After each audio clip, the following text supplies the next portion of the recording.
Қазір тұрған жеріміз Алтын Орданың астанасы Сарай Бату деген қала. Мұны кезінде арабтың саяхатшысы Батута айтып кеткен 1333 жылдары. Менің көрген қалаларым ішіндегі ең үлкені, ең сұлуы соны көрдім деп. Бұрынғы Еділ өзенінің бойында.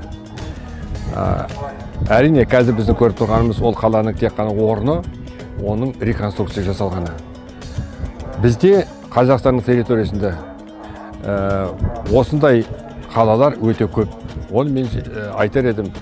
Мынау қазіргі Атыраудың жанында тұрған Сарайшық қаласы. Ол 14-ші ғасырда салынған қала. Мынау Жібек жолында Сығанақ, Сайрам, Талхиз, Алматы толып атқан қалалар. Тараздың өзін алайық. Егер біз жастарды тәрбиелегіміз келсе, олардың бабаларының қандай із қалдырды, қандай қалалар қалдырды, қандай мәдениет қалдырды, соны білгіміз келсе, біз ескі қалаларды орнына келтіруіміз керек. Ең болмаса, соның бір 20-30% болса да. Мысалы, мынау Отырар қаласы.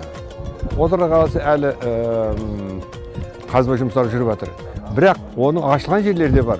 Сол арқылы, егер сол Отырардың жанынан бір Отырар қаласы кезінде қандай қала болды, соған реконструкция жасап қойсақ, оның ар жағында Сығанақ қаласы бар. Ол ескі мынау Қыпшақтың астанасы болған.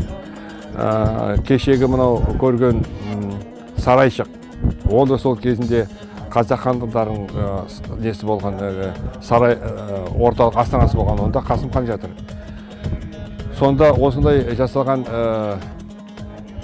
қалалардың орны, олардың реконструкциясы көп жастарға тәрбие береді. Менің енді бүгінгі просто көңіліме шығып отқан нәрсе, Алтын Орданың астанасы Сарай Батуда көп келіп жатқан балаларды көріп отырмын. Мектептің балалары келіп жатыр, жастар келіп жатыр.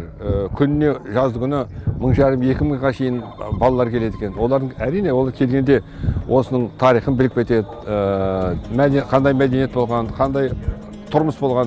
Енді мына қалада мысалы Европада сол кезінде болмаған нәрселер бар. Мысалы мен айтар едім, су қоймалары, шығыр су болатын.